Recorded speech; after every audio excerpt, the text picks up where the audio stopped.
Im Laufe der Jahre habe ich viele Mitschnitte von Steve Commons Konzerten zusammengetragen und eine Reihe von Aufnahmen herausgefiltert, die mich immer wieder faszinieren.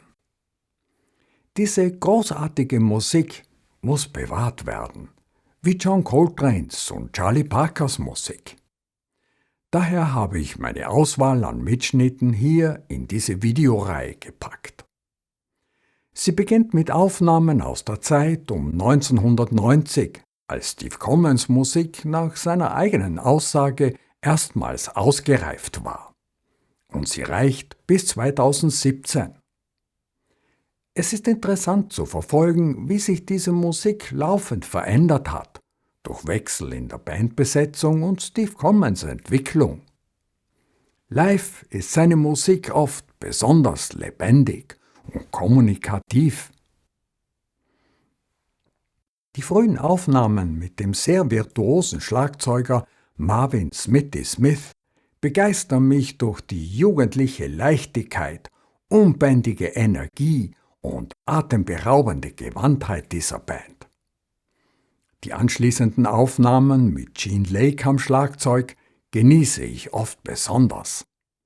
Der Groove der Band ist locker, geschmeidig, abgrundtief und Steve Commons Saxophonspiel überschäumend und bezaubernd. In den nächsten Aufnahmen bringt der kubanische Meistertrommler Angar mehr afrikanischen Charakter ein und bildet mit dem Schlagzeuger Sean Rickman dichte rhythmische Geflechte.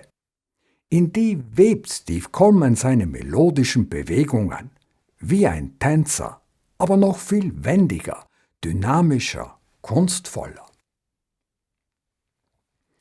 In den Konzertausschnitten aus Bari klingt seine Musik dann mit Sängerin, Trompeter, Posaunisten und neuer Rhythmusgruppe sehr verändert.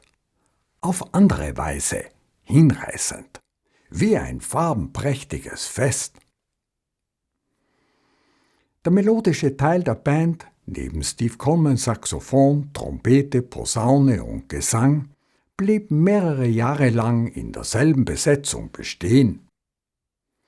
In einem Konzertmitschnitt aus dieser Zeit erzeugt der junge, ungestüme Schlagzeuger Tashan Sori einen reißenden Fluss und die Band erreicht wiederum eine besondere Intensität. In einem anderen Mitschnitt finde ich Steve Commons Spiel im Dialog mit dem Bassisten Thomas Morgan spannend. Und in einer weiteren Aufnahme aus derselben Zeit wird die Band von einem klassischen Streicherquartett verstärkt. Diese zusätzlichen Klangfarben nutzt Steve Coleman im Sinn seiner raffinierten, polyrhythmischen Musik. Später reduziert sich seine Band. Der Trompeter Jonathan Finlayson ist sein idealer melodischer Partner.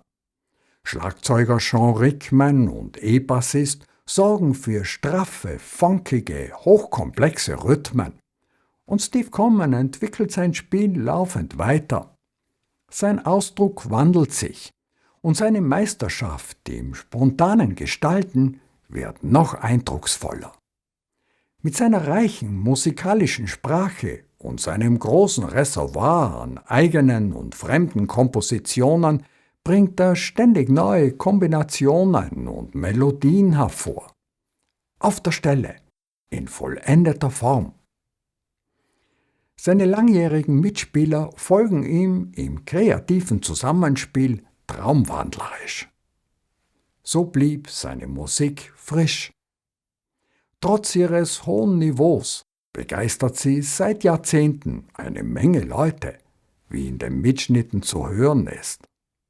Und auch in seinem Live-Album aus 2024, Polytropos of Many Turns.